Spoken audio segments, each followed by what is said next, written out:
girls, welcome to the ESR GTR4 Germany Große Tour Round 3. We are here at Hockeinheimring GP. I am very attractive, and with me as always is the man who originally had brought you the world's first plant-based meat snack, Swolery, now coming at you with his new latest product, Muscle Sprouts. It's Michael X. You just lost me on that one. Just out of curiosity here, I want to quickly look something up here because I think Corby and Krasinski's in a new car. We got him out here, and I'm pretty sure he was not in a Porsche last time. No, okay, he was. He was maybe just different livery. Pretty sure it wasn't his Honda. Just a different livery. But yeah, we're here for the Gtr4 German tour at the Hockeinheimring. This will be our first 60-minute race of the series, and we have one other, which is at Nürburgring. We will be next up heading to Bilsterberg. Oh, Byron, you like the Bilsterberg. You like Blisterville. You like it. Do I? And I have no idea what this fifth track is. The Fliegerhorst Diepholz? You have not been to the Fliegerhorst? I don't know. I don't think I know that track, so that'll be interesting. My God. But yeah, Bilsterberg you enjoy because it tries to murder people. Ooh, that's fun. Bilsterberg's an interesting track to have in this game because it's like it's a really private track. Made by Herman Tilke. The mad genius that F1 apparently just like completely tamed when they had him making tracks because like he did like unfun tracks. But then when he's left to his own devices, he's like, "Yes, I will become an orchestra of death." Excellent. Let's put in 2 loop-de-loops. There you can see our 25 car grid here today. And is Andy Foster at the bottom? He usually is there, to be honest. Whoa! That's cool. Henrik Andreasen. I was told specifically by Martin he's showing off Henrik's livery because I have previously said good things about it in the past, but I think he's lying because like I think I said that this actually looks very naked to me. This looks like a futuristic running shoe. I do like the really like neon colored tires though. That's It looks like something that somebody would wear in the NBA. A little bit. It does look a little bit like a shoe. That costs you $800.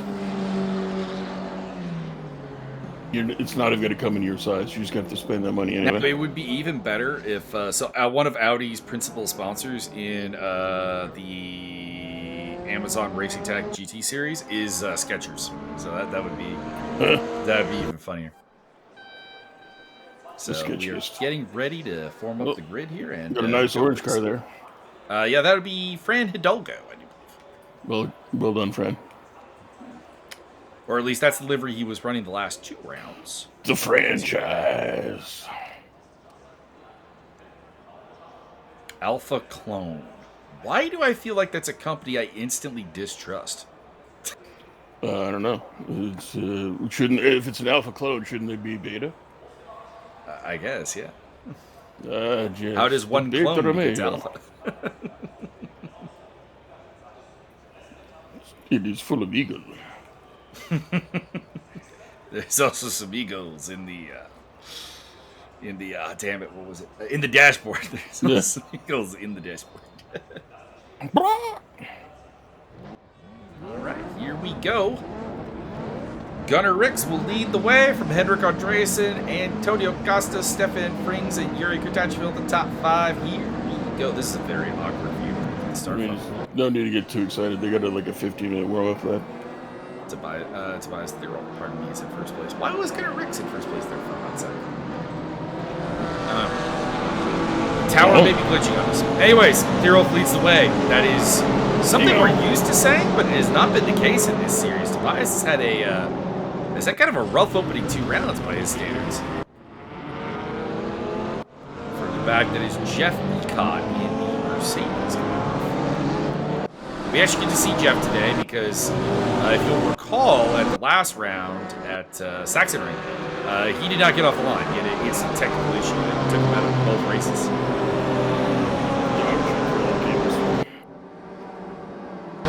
Could be. Worthwhile speculation. Joe Senna. Looking down the inside there in the BMW with the factory colors, going side by side with Yuri Kutachville. And Gordy Krasminski's making his way through the field, picking up a couple of spots. Ooh, Ricardo's got one of the outing liveries actually, like the black and the green. We know the BO is a sucker for contact in the background there. Jeff Ecott winds up off the track, but I would kind of say from what I saw there that was kind of his fault. So, Jeff, if you're looking for rich, creamy justice from the stewarding office, I don't think you're gonna get it. My name is Jeff.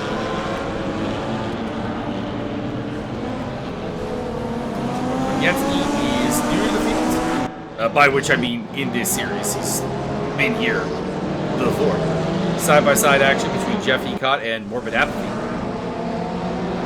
And Morbid is a little off the track there. It's a little out of shape. And might be easy pickings with the KTM of Andy Foster. He is Rick Martel bringing up the rear.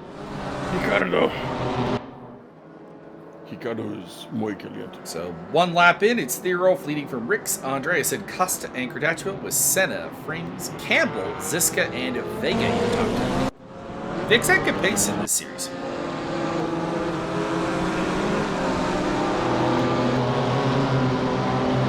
For those who don't recall, I do believe Victor Vega was the John Travolta Vega runner. No, wrong. Michael Manson. I was going to say. Vincent was John Travolta. Right. So he's the crazy one. Or like, crazier one? Do we consider Vincent Vega to have been crazy? Yes. All right, so more crazy. Gotcha. He was the guy who shot Marvin in the face. Yes, but he didn't mean to shoot Marvin in the face.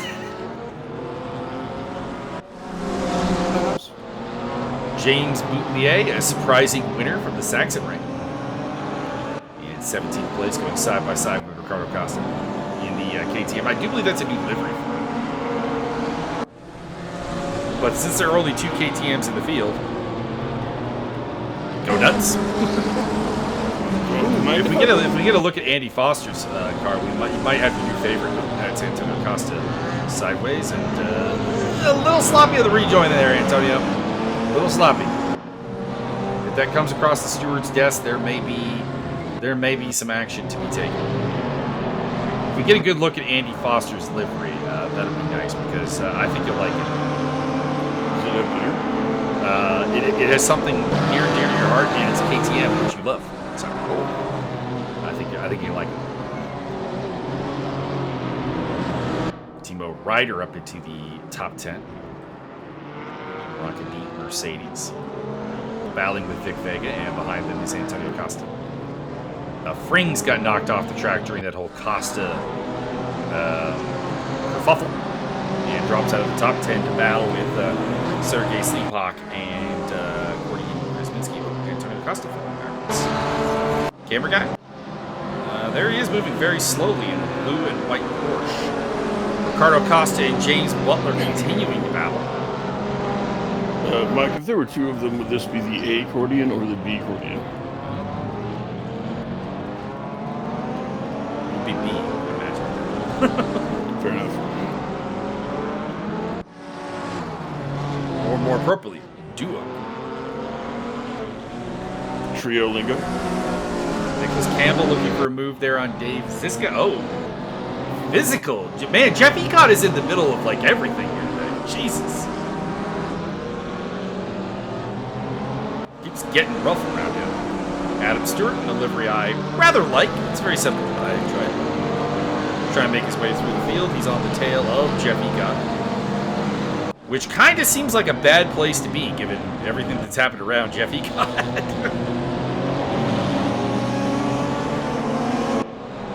Stefan Frings back up into the top 10 after Costa's problems.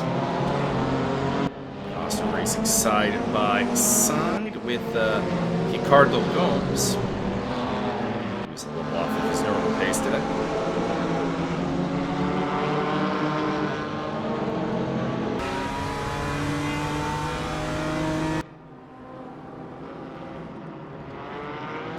Tachville running in 4th place.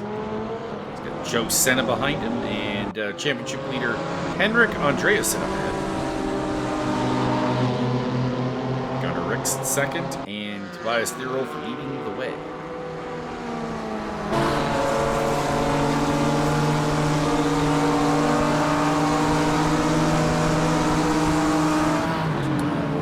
Looks down the inside, and looks like he got it. Camera guy went away from it at the wrong time there, but it does look like he briefly had it. Andreasen's back in front. Ricardo Costa looking down the inside of Steve Davidson, and he's got the move done. Is Steve Dave our only Canadian today? I think we're missing Andrew B. Of course, we're still missing Martin Evans. We can't really see Martin. Perhaps Mark Sure. Perhaps Andrew has been delayed. Well, if he's been delayed, he will be denied. That is demonstrable.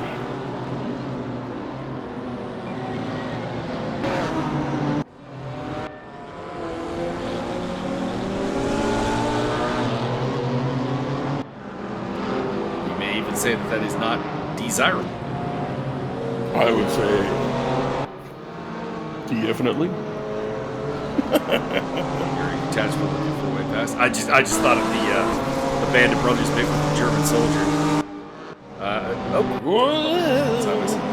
With the remember when they're at the he's helping them with the crossing guards after the war is over, basically. It's like, it's like for me, it's not desirable. Russia is not desirable. Like understatement of the year. For me, France was the best. As it should be. I mean, come on. Mm-hmm. You know what? I would think being stationed in Austria maybe is the best. Yeah. Pretty peaceful. Minimal actual, like, soldiering to do.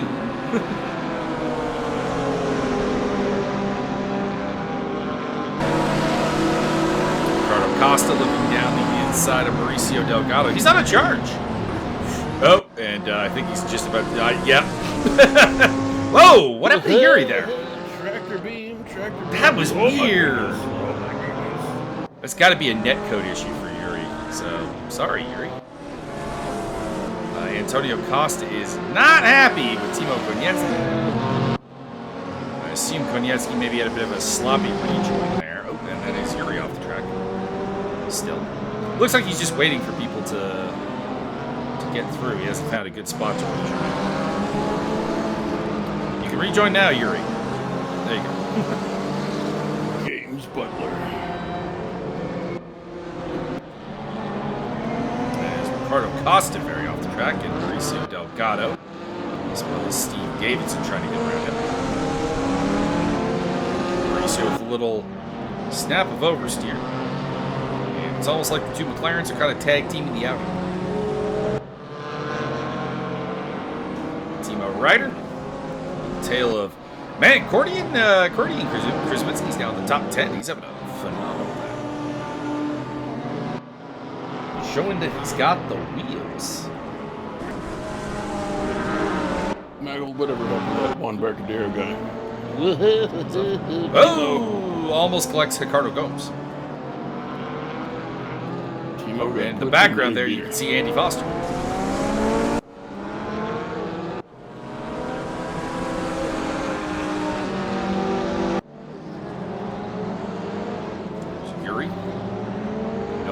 Last place because Timo's off.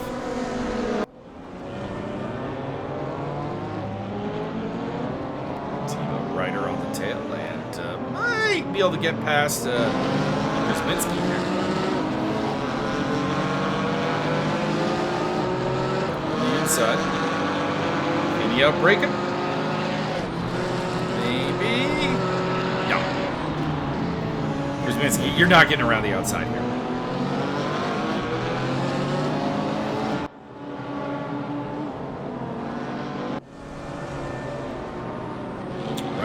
Pressure on though. Look at past here. Little hip check. Little hip check.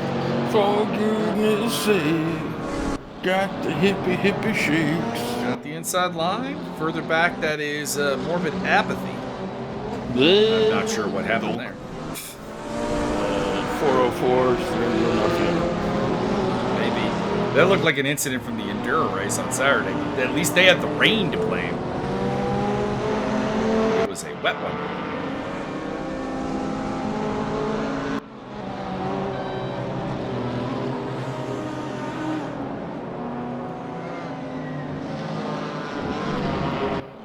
Maggle, whatever happened to that Juan Barcadero kid? Hasn't around. Had some technical difficulties, I do believe. And just generally the schedules are not syncing up with the European, North American differentials at this point. Tell them to sort it out. He's still been helping out with the administration of ESR. That's nice. Shout out to Juan Barcadero. Yeah, shout out to Juan Barcadero. We miss him. But I wish I could do the Kirko Chains voice for that. We missed you. Don't know what I'm talking about, go check out the short Kirko James returns, where he's activated like the Winter Soldier to become a good quarterback again.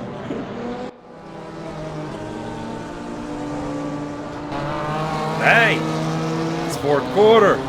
We need a score. Kirk, I can do that.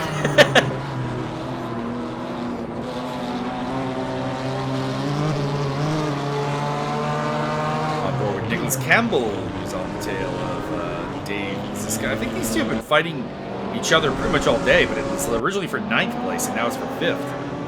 They've just kind of been plowing their way forward, basically. They've had Tatchville fall out of the order, and also Jeff Egot qualified quite well in his very far down the back of Antonio Costa.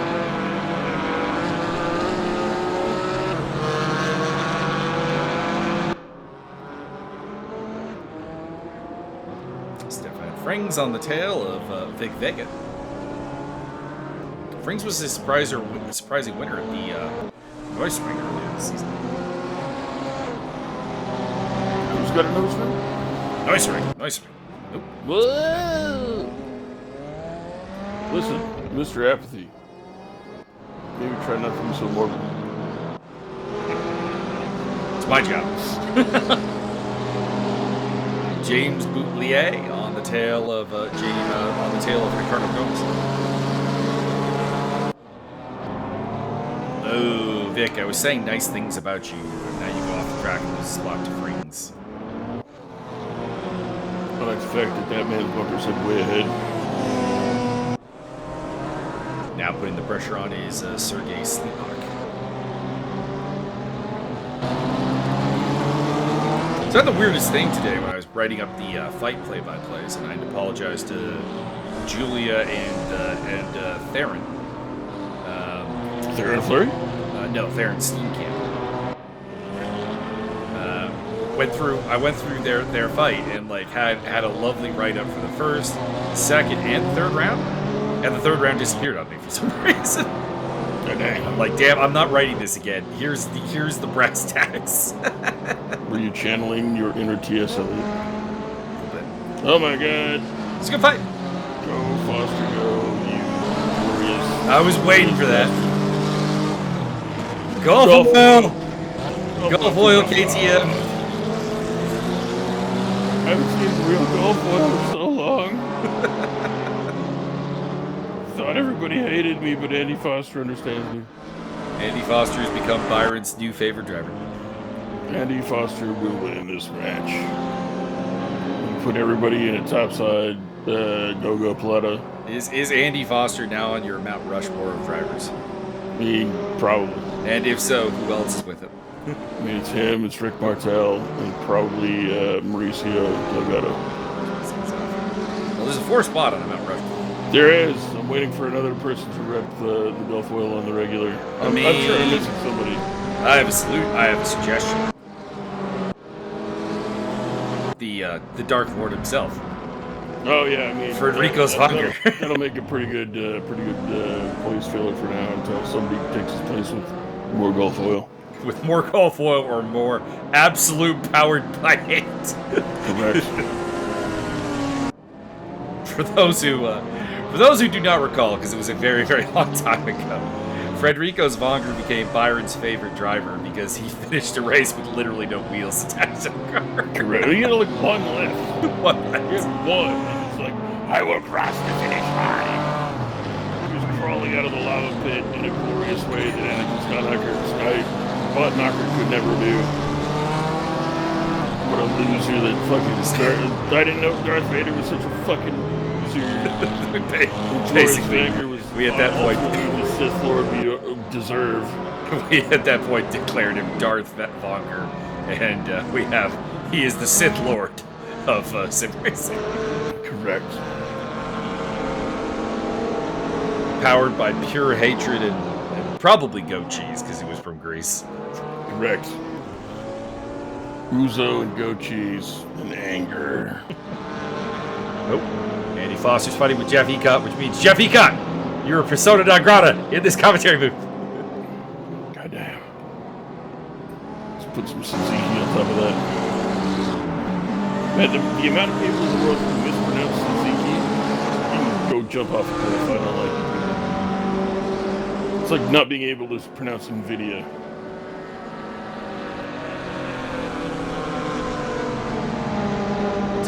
Costa battling with that is Ricardo Costa. What am I doing? It's Costa versus Costa. And ahead of the Steamer Rider. The Costa business is going up. Down the inside look here from Ecott, looking to get past Andy Foster. Jeff has had a rough quarter of a race so far. We'll see if he can come back in the last 3 quarters here. That is Fran Hidalgo making a spot up there over Yuri Cortez. That's an odd one. I would have thought Yuri would be the one doing the overtaking there. There. Oh, Antonio Costa's off.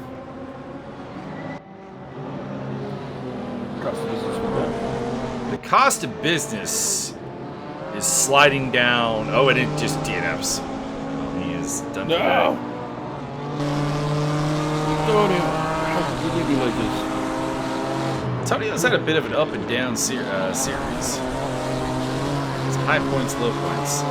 So his results have been pretty consistent. He finished 7th, 10th, and 10th at Royce-Ring, and 9th and 8th at Sachsenring, and now DNF. So that'll hurt. He'll be on 15 points coming out of today. Meantime, Henrik Andreasen putting the pressure on Joe Senna. Joe's had a podium this season. He finished 3rd at the Sachsenring in race 1, and picked up a 4th in round 2. So he's had a good run. He's in a good vein of form. I like that. I like that right up until it didn't work. I'm gonna cut this entire goddamn hairpin. Oh fuck! Looks like a little bit of a internet connection maybe for Joe. Timo Konietzny making a move there. He's way past Fran Hidalgo. Mauricio versus Steve Davidson versus James Butler. That's 3 of our favorites going head-to-head. And around the outside for Yuri, maybe? Maybe? Adam Stewart gives him the rough shoulder. Get him. And ahead of them, that is Cordy and Krasminski, who was running in the top 10, but then had an incident. Trying to make his comeback. Whoa! Oh! Okay, Yuri, whoa! Oh boy! Oh boy! That was almost very bad.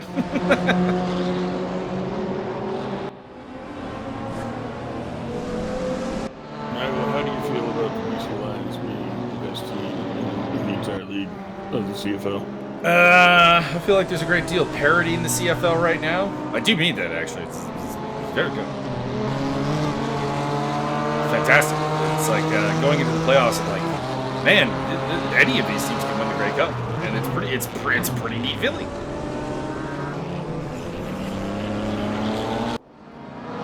I would like to point out that that Yuri got fucking a little spun on that one. I'm not sure if that was his contact, but I would like to point out that the BC Lions have a vastly superior record over the Tiger Cats. Sure. Not true. My bamboozle. But you get to play the easiest team in the league, and we get to play the hardest team in the league this week. That's what it is. That is indeed what it is. Saskatchewan, we got Ottawa. We better win that. Damn, we better win that. Fucking better. Damn. If not, it's just trying to get that. Actually, I guess this is the question. Are we playing for anything? Yeah, we are. Yeah, we are. I was going to say, if we're not playing for anything, we might play the backups, but no. We're playing for home field advantage through the playoffs. So, yeah, let's go. You're even with the Alouettes, and that's not acceptable. Mm-hmm. Even though they've won 5 straight. They've won 5 straight. You've lost every single game you had last week. Yeah, last week.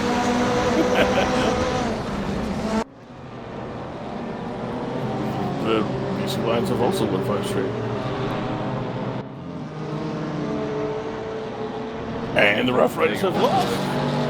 Maybe we'll get to see the Red Blacks finally crawl above 4 wins. So you're a big fan of the Edmonton Elks right now, so you need to beat Calgary. Oh, do we? Oh, yeah, I guess we do.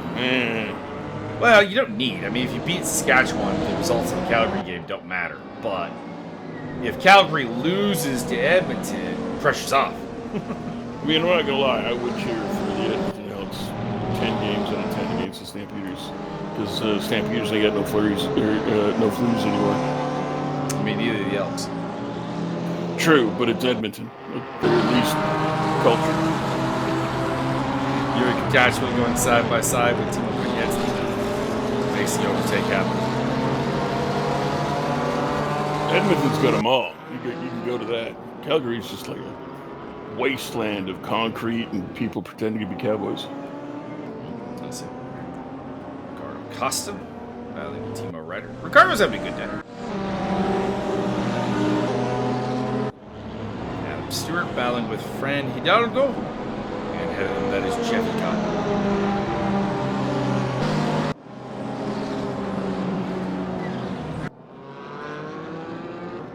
Yetsny looking for that place down the inside. He gets it.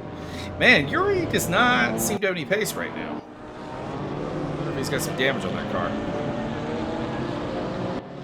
Or, more likely, we've seen him have a couple of weird incidents where the car doesn't seem to make contact with the as it is. I wonder if he's just having a bad internet day. And as a result, he's kind of having to be a little bit cautious up there. Speaking of... maybe need to be a little cautious. Cordy Grzybinski with the spin, and he will be retiring from the race. I say throw caution to the toilet. Puts us down to 23 cars. 4. James P. Butler on the mount. Did we ever figure out what the P actually stands for? Stands for penny farthing. Side action between Timo and Fran Hidalgo. Yuri Kotacheville also in that mix. And Fran will get shuffled back 2 places.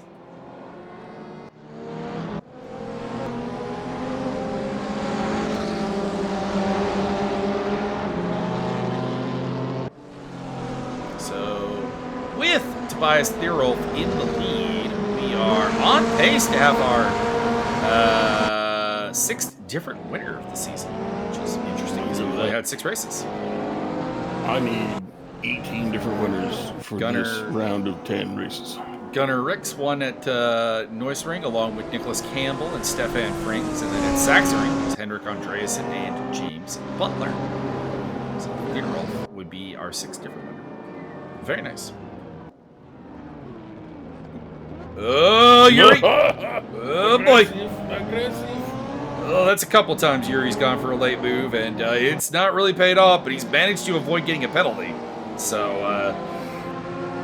that's good. Get side by side with Adam Stewart. And he'll make the move. Maybe stick? Maybe stick. No. Oh, never mind. It's only 7 hours ahead.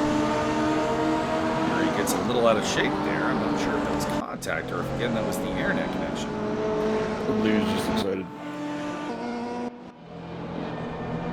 There he is. Cameron might as well just stick with Yuri. Yuri is not going to be boring. He's determined to make this a show. His theme song is Circus, and he's rolling. Psycho Circus? Side for 18. I heard a rock remix of like Britney Spears' song Circus. Actually sounded pretty good. Yeah. Fair enough. I was just like, you said circus, my mind went to Psycho Circus, and then immediately like, I haven't listened to Kiss in forever. So no, Yuri, I'm not saying your theme song is Britney Spears. I'm saying it's the rock remix of a Britney Spears song. There you go. Isn't there a Demons and Wizards song about circus? Don't remember. There was some power metal song about circus. Somehow connected to or adjacently connected to Blind Guardian. Oh, I think one of the band members split off and went and made his own band. Something about the circus. Gotcha. Who was the drummer? Dolman? Oh, I'm going to try to be crazy if I don't find this out. Speaking of drummers, I enjoyed watching the Red Hot Chili Peppers drummer Chad play Bring Me the Horizon. Ooh, delightful. Didn't even listen through the song the full time. He just like started playing like after a minute. That's so funny. Whatever, get out of the way. Ah.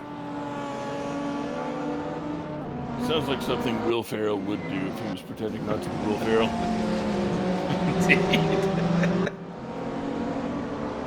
Foeman Stouch. There you go. Cognac Steve with a little spin.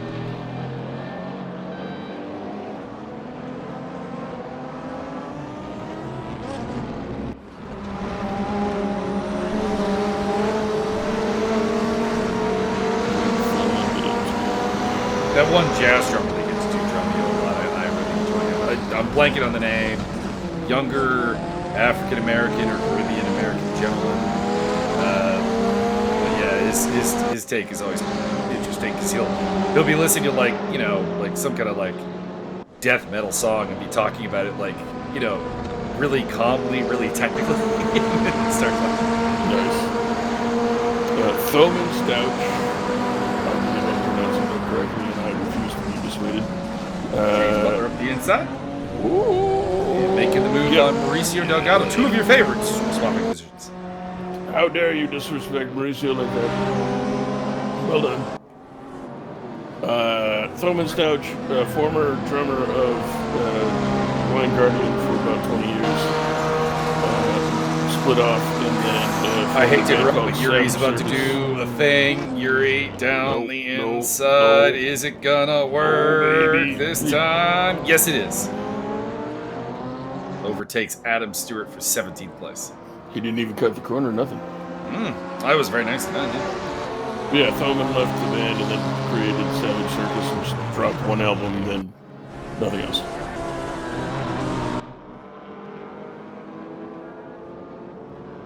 Also played drums for Iron Savior back in the 90s. One album, Cold Seed for one album, Sirius Black for one album. Sirius like the planet or I know it's a constellation, or like not constellation, but it's it is constellation. It's a astrophysical thing. Well, there's three options with saying Sirius, so spell it out. Serious. Okay, that one. Not Sirius. Because there's Ceres, the planetoid. Yeah. Which was in the Expanse TV show. Expanse.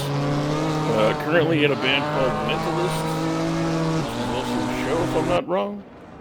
Yes, sir. It was about a super smart dude whose family was killed by criminals, so he's been working with I forget if it was the FBI, but it was one of the, intelligence agencies to solve crime in the hopes of eventually finding the killer of his family. Oh, so it's like Batman, but like, instead of microaggressions. He was also very autistic. Oh, that's fun.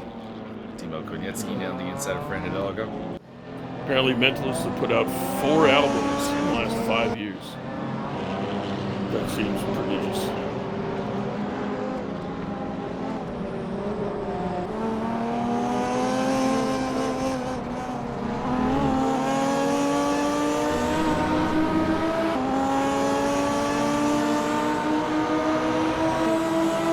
Oh, I saw a clip from the Mayans TV show. I'm like, oh my god, they have Keith Journey in the show. Yeah. That feels like that should have happened earlier, honestly. feels like the most obvious casting for the Sons of Anarchy / Mayans universe. What about the Incas? Or the Olmecs?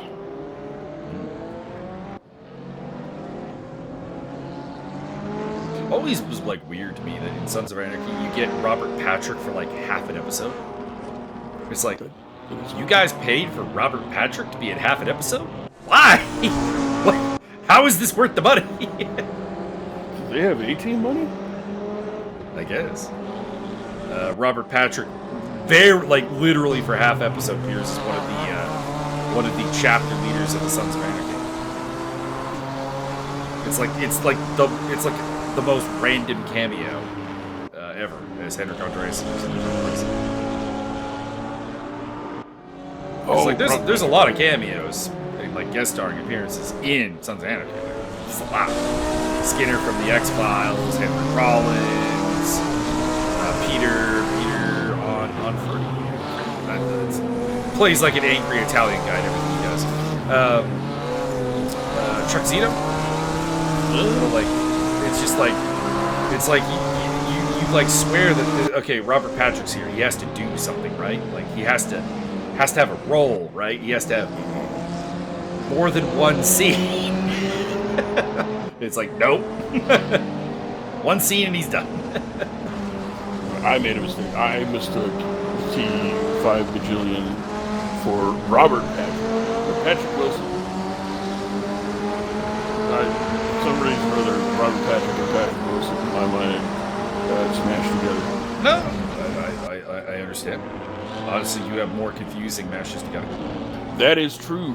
Timo Konietzki looking around the outside of Adam Stewart for 18th place. Honestly, my mind is just like if you took peanut butter and jelly and just like smashed them together without making a whole sandwich. Fran Hidalgo on the chase in the orange McLaren. Byron will have the randomest things especially when we're watching mixed martial arts fights. Too many names. That dude. Too many names that are vaguely similar. Oh hey, no! Oh no! That's Konietzki in the wall.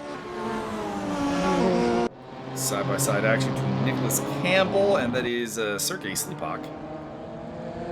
8th place. And now Fran Hidalgo gets through on Adam Stewart.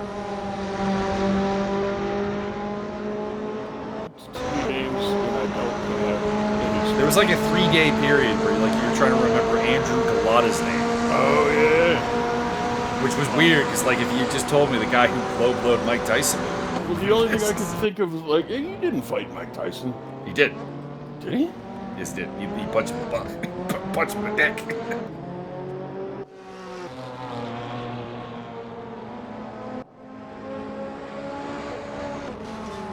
I'm perfectly willing to be wrong about this, but I'm looking it up anyway. Oh! Okay, I'm going to put that one on Adam. He got rear-ended, but he kind of came across on Fran and then, kind of did a breaking. Not suggesting he tried to brake check him or anything, but, that's an awkward spot to put Fran Hidalgo in. And I cannot blame him for that contact. You did indeed on U2000. The Palace of Auburn Hills. Andrew Galata fucking punched the shit out of... It's literally Andrew Galata's big moment. He's getting a fight with Mike Tyson and punching him in the neck. I mean, Andrew Galata had a lot of those, though. He had a lot of oh yeah, you're on top of the world, why are you literally committing suicide in the ring? His Riddick Bowe fight was pretty funny. They were both low-blowing each other the whole time. Grizzling retirement win for Tyson. Red rule no contest after Tyson failed a drug test for marijuana. Bruh, just give him the win. You beat that man to death on downs. It's a Just frantic give him the win. doggo in the pit lane to try to fix up the front end of his car.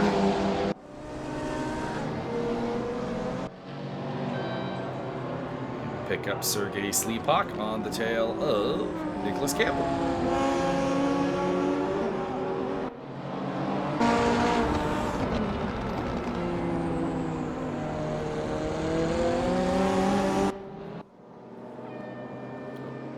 Adam Stewart down the inside, making moves.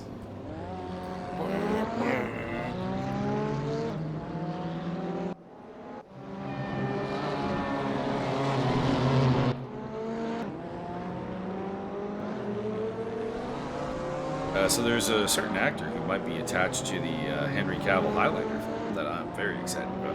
Very excited about this. So we might be getting Callum Keith Rennie in a Highlander. Please give him like a weird sneaky weasel role. Yes. Yeah, Callum Keith Rennie excels as weird sneaky weasel roles. He does, he does.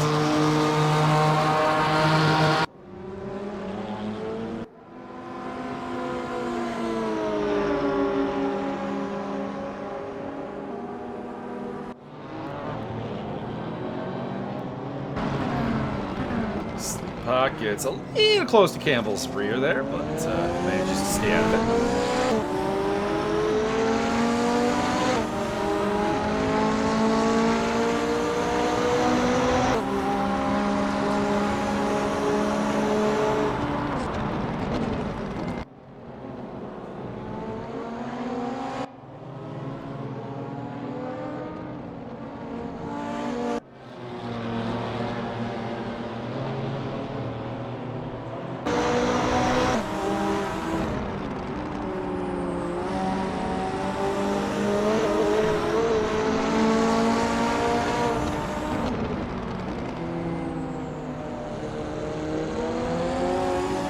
One-third distance of the race left. It is still Theorolf leading by a lot. There's a reason we have not seen the red Porsche much of today. He is 12.9 seconds up on Gunnar Ricks, Henrik Andreassen's 3.3 back of that. Joe Senna, Dave Ziska, Stefan Frings, Vic Vega, Nicholas Campbell, and Sergei Sleepak, as well as Ricardo Costa, your top 10. And then we have Ryder, Butler, Davidson, Delgado, Ecott, Gomes, who we're on board with. And then further back it is Kurtachville, Stewart, Foster, Martell, Apathy, and Hidalgo. Oh, a horse with no name. On board with Stefan Frings.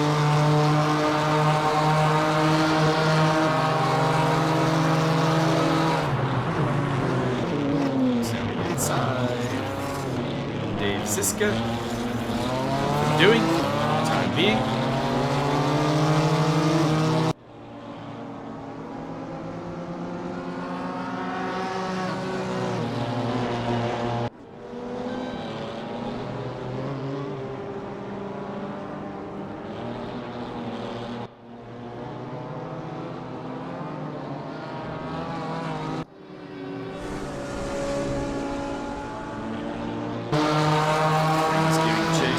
And has been doing so pretty much the entire race.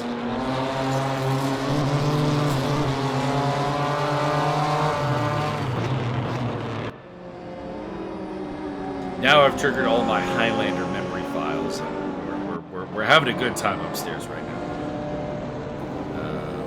Right now, I'm remembering Mythos' best line in the entire series,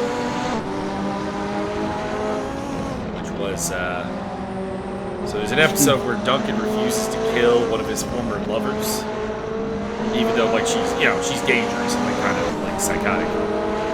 And so Duncan fights her, beats her, leaves her alive, but like and then out of nowhere Mythos comes in and just goes like pick the sword up, and she's like, "Who are you?" I'm like, someone who was born long before the age of chivalry.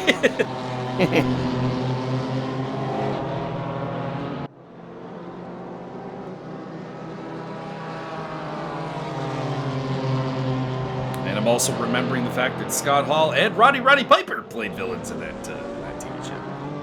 So, pro wrestling crossovers. Let's go. How could Rowdy Piper ever be considered? I mean, he basically just played Roddy Piper. We're being entirely honest in this case. And he poked people in the eye. He did not, but he did cheat to escape Duncan. Awesome. It's more than getting lapped by Campbell and Seabuck.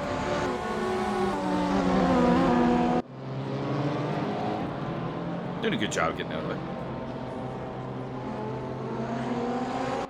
And of course, the best villains were always played by Anthony DeLonghi, because he was the swords master for the TV show.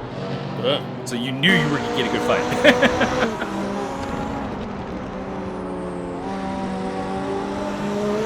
He also was in an episode of Deadliest Warrior. The William Wallace versus Shaka Zulu, I believe. Shaka Zulu threw a spear right through his heart and won immediately. I mean, that was probably the result of one of the 1,000 battles that they ran. I do believe William Wallace defeated Shaka Zulu.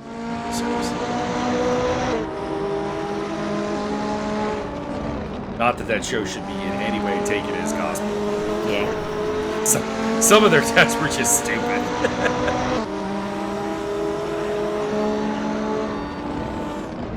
I remember we sat down and watched like a couple episodes with Javier, and I was like, "Ooh, these don't really hold up like I thought they would." No, I was rather young when I watched them. I was like in high school, and watching them afterwards, I was like, "No, this is kind of dumb." The worst part is when they get Max Geiger, the computer nerd, to give his opinions. It's like, who let you out of your chair? You're here to do one thing: go code. Sit down, nerd. Or yes, as a Los Angeles or Las Vegas, forget Armandorian, as a Los Angeles emergency room technician, I can tell you that the head is not supposed to be disconnected from the body. Yes, we needed your medical opinion on that. Shut up, nerd! I'll hit you with this thing covered in shark teeth.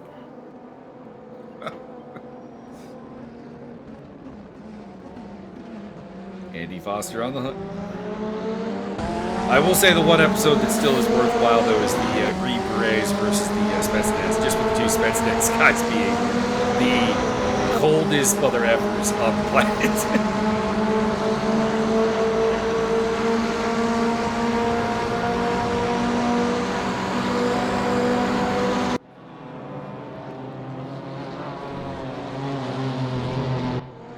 Stefan Frank still on the tail of Dave Ziska, trying to haul him in. Vic Veg in the background there in the orange and white Mercedes in 7th place.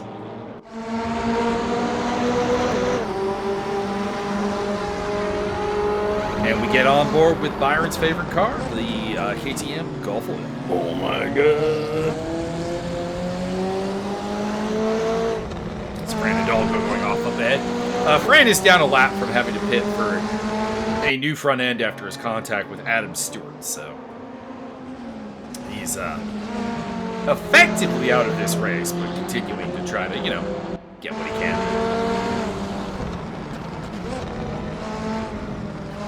Maggle, I see a lot of these little orange markers next to everybody's name here on the left-hand side of the thing. Does that mean nobody's made their mandatory pit stop? They're all going to be disqualified at the end of the race?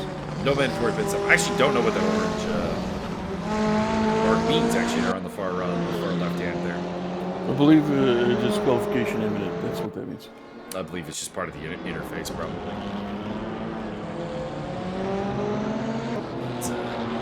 I didn't know what that means. Obviously, the number is the position, the flag is the flag, the name is the name. The lap and number there beside Tobias is we are 26 laps we are on lap 26. I forget which it is. It's either we're on lap 26 or 26 laps completed. One or the other. And then you have the gaps. And of course, the little logos that replace the flags periodically, those are the brand markers for the respective cars. We have Porsche, McLaren, Audi, 3 BMWs in a row, Mercedes, Audi, Lotus, Audi, Mercedes KTM, 2 more McLarens, and that would be it. There are no additional ones.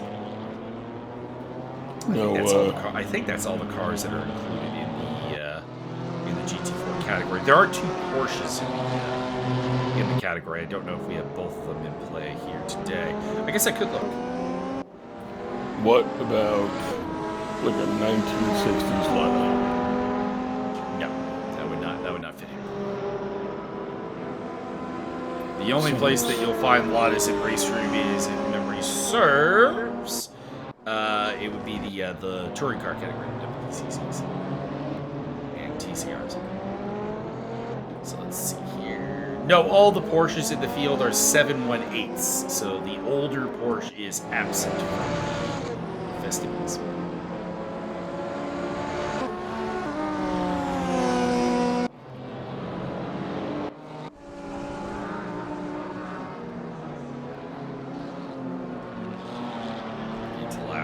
Distance here. Oh, and that is race leader Tobias Thierolf in the wall. Tobias, that's a very unforced error and very unlike you. Correct. It's a good thing he's 27 laps ahead. Well, he's now down to 9 seconds ahead. Oh my god. 8 seconds. 7 seconds. 6. No. That's still 8.5.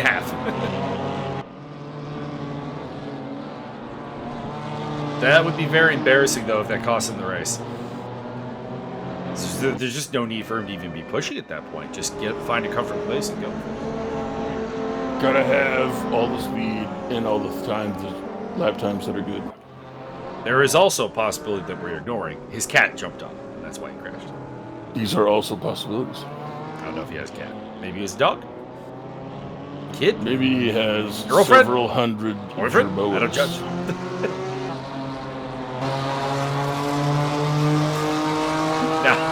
Oh man, my brain's all over the place with the pop culture today. Now I'm thinking of the Stewie Griffin threatening the old security guard. I can get you whatever you want. Money, drugs, women, men. Stefan breaks down the inside of Joe Senna. Pardon me, of Dave Ziska. And that'll be 5th place for the German driver.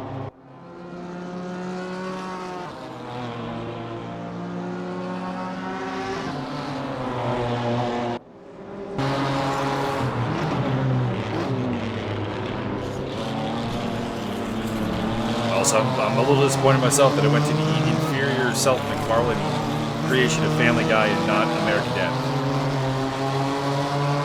Because normally American Dad lives rent-free in my head. Specifically the character of Brian Lewis. Hello, bro, Negrao. Hello, bro, Negrao.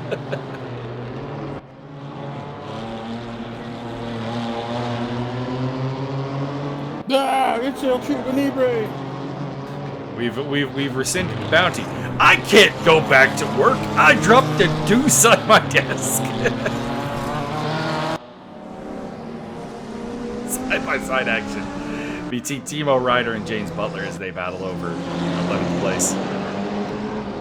Butler's been overachieving this KTM, which by my recollection was not a strong car. But James has claimed otherwise, and there's contact between the two. I'd have to look at it closer before I were to assign any blame there. From the angle we had, I could not honestly tell you. I'm blaming them both and fining them $700,000 apiece.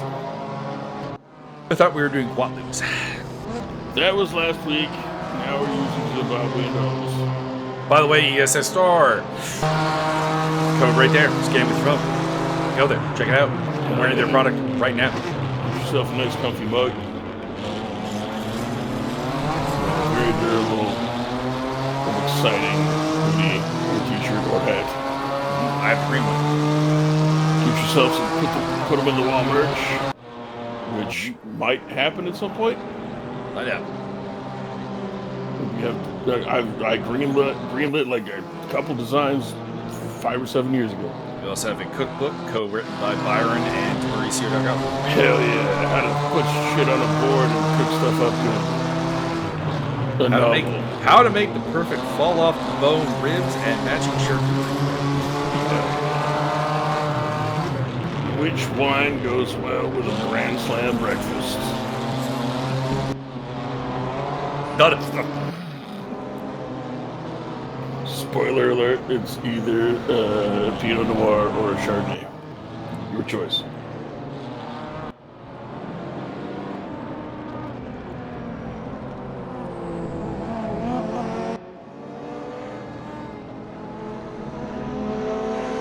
And Michael's favorite recipe, dumpster beans.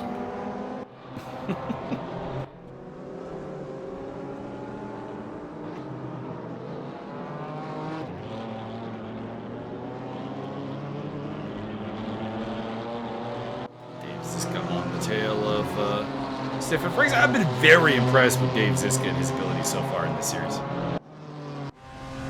Doing a great job. Finished 4th and 5th at Sachsenring. Missed Norisring, so probably not a serious championship contender, but hey, he's doing well again here today. Looking to pick up the action. Like, this is the worst race he's had in 6th place, which is impressive. Stefan Frings missed Sachsenring, so they're kind of even in that regard. On board with Sergei Sleepak. Gonna make a move on Nicholas Campbell. We're on the bumper cam there for a moment.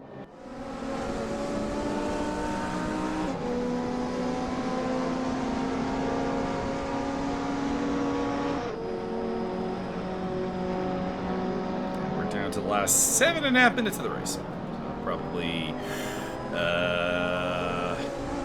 what's a lap around here? 150, so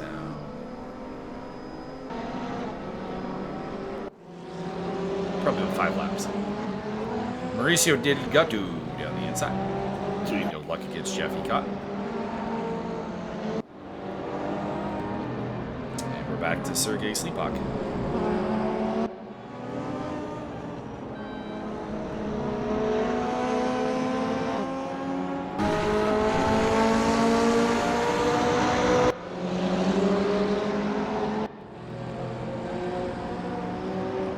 There is an entry to the next endurance race I'm going to do, Byron, that is named Groin Racing. Whoa.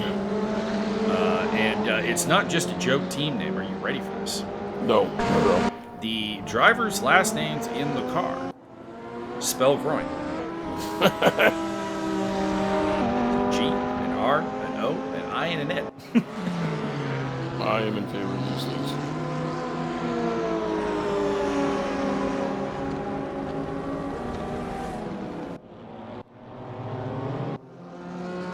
Once again, driving with Noel and Eric in the festivities. So I'm back with the old men after one race of being promoted.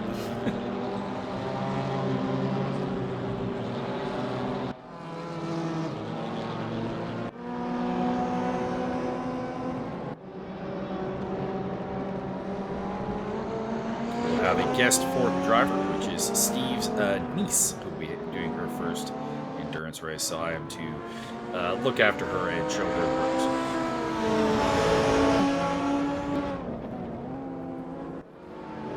We will be driving the very newbie-friendly Aston Martin V8. Is that, of course, I come to show.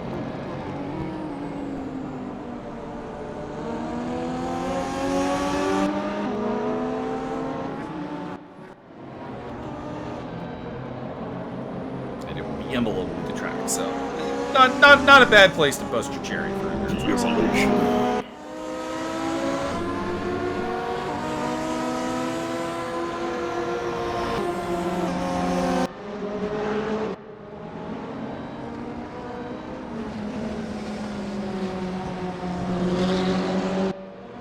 James Butler. A little action here between Adam Stewart and Yuri Kutacheville.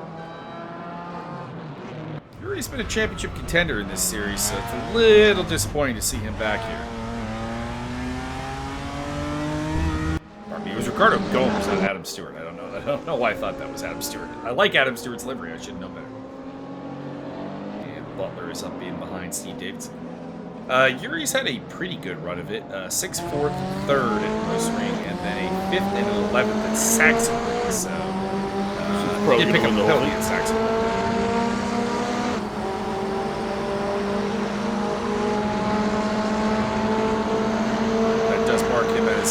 Still somewhat of a dark horse contender.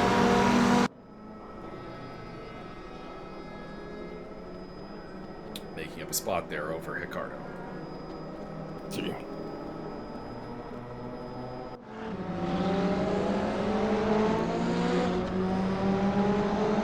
Butler on the tail of Steve Davidson. Also, I don't talk much because I'm being attacked by a series of burps.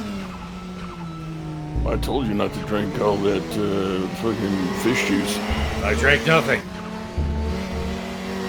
I ate a shawarma wrap. It's apparently just a treat.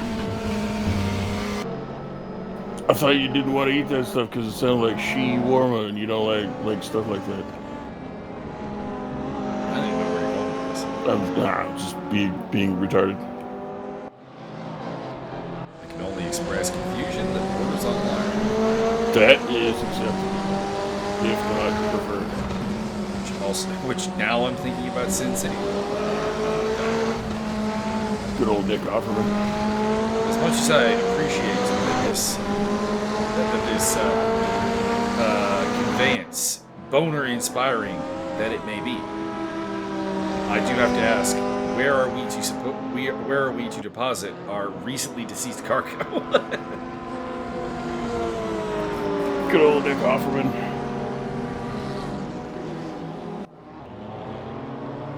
I hadn't watched that movie in forever. And I've never watched the sequel, which is weird. Well, it's not actually a sequel. It's kind of a weird one. You're a weird one. There's no chronological order to the films, is what I'm getting at. Why not recommend a certain amount of chronologically? Because there are elements of the second movie that happened before the first movie, but there are elements of the second movie that happened after the first movie.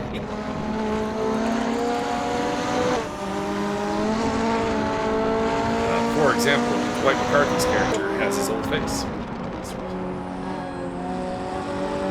Which makes Dwight McCarthy the first character to ever be played by both Josh Brolin and Clive Owen. And also Tom Cruise in makeup. I mean, that would...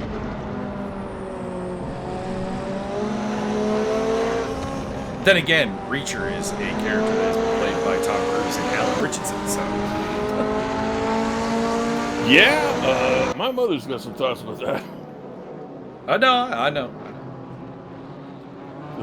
Anybody who doesn't know, the character should be essentially Michael Clark Duncan. And Tom Cruise bought the whole thing and, no, I need to do that. So you got this midget white boy. And I don't even like the term white boy. Well, it's greatly a shame because, like, the Reacher movie with Tom Cruise is... I don't know about the second one. The first one is actually, like, it's pretty good. Yeah, it's decent. It's just, this ain't Reacher. Yeah. No, I would say that the second one's equally as decent as the first. I have no real arguments with them as movies. But it's like, if I were to buy all the rights to Romeo and Juliet and make them both Vietnamese for no reason? Like, why?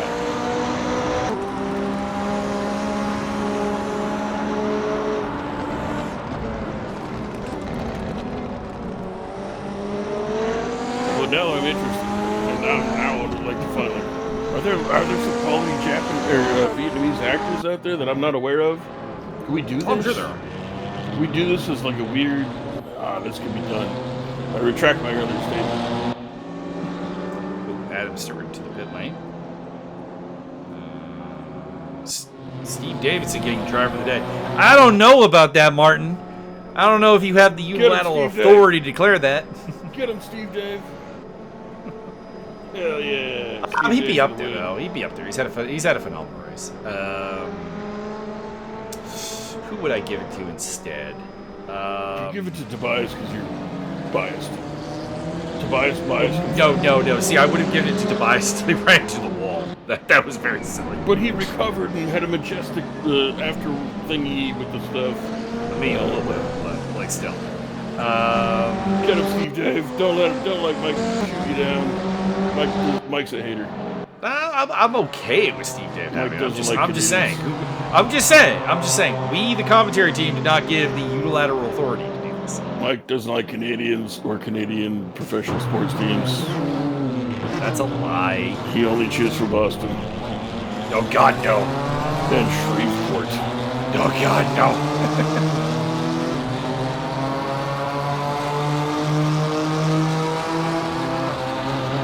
Boston is one of the 2 cities that I hate all of their teams. Actually, I'm pretty sure there's probably a 3rd team. There's probably a 3rd city that's in that same boat. New York. No, New York's 2nd. That's already covered. New York had like 93 sports teams. Let me think here. Thought. I don't really like any of the teams from Chicago. Probably the answer. Mike hates Phoenix, confirmed. I mean, Phoenix shouldn't exist, so I mean, if that takes means I hate them. You're not wrong. Yes. Dave Ziska, looks like we're going to take him to the checkered flag. So Tobias Theerolf gets his win, and it's 6 different... Joe, that was a little too close to the finish line for comfort. I appreciate it. Joining him on the podium will be Gunnar Rix and Henrik Andreasen, Joe Senna 4th, Stefan Frings 5th, 6 for Dave Ziska, 7 for Vic Vega, 8 for Nick Campbell, 9th for Sergei Slepak, 10th for Ricardo Costa. Fantastic debut for Ricardo. Timo Ryder 11th, and 12th is up for grabs. Steve Davidson versus James Butler.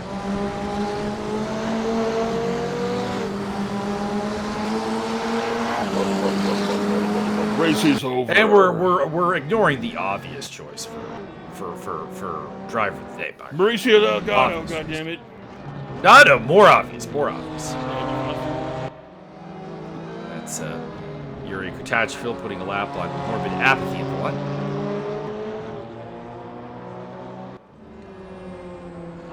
And the answer is Ricardo Gomes brings us possibly the last car to finish the ice. Everybody else is down lap to leaders. Andrew There it is. It's Andy Foster. It's your boy. Andy Foster, driver of the day, bringing back the golf liveries. Let's go. Indeed. There is your results. Championship update. Henrik Andreasen leads the championship by 4 points over today's winner, Tobias Theerolf, 81 points to 77. Gunnar Rix is on 74. And then it drops back enough that I don't think I need to list the points. Joe Senna 4th, Dave Ziska 5th, Vic Vega, Stefan Frings, Nicholas Campbell, Yuri Kutachville, and James Butler, your top 10 at the moment. Byron, I need to use the bathroom, so can you give us your final words? Comment down below who would win in a fight, Snake Plissken or Jack Burton.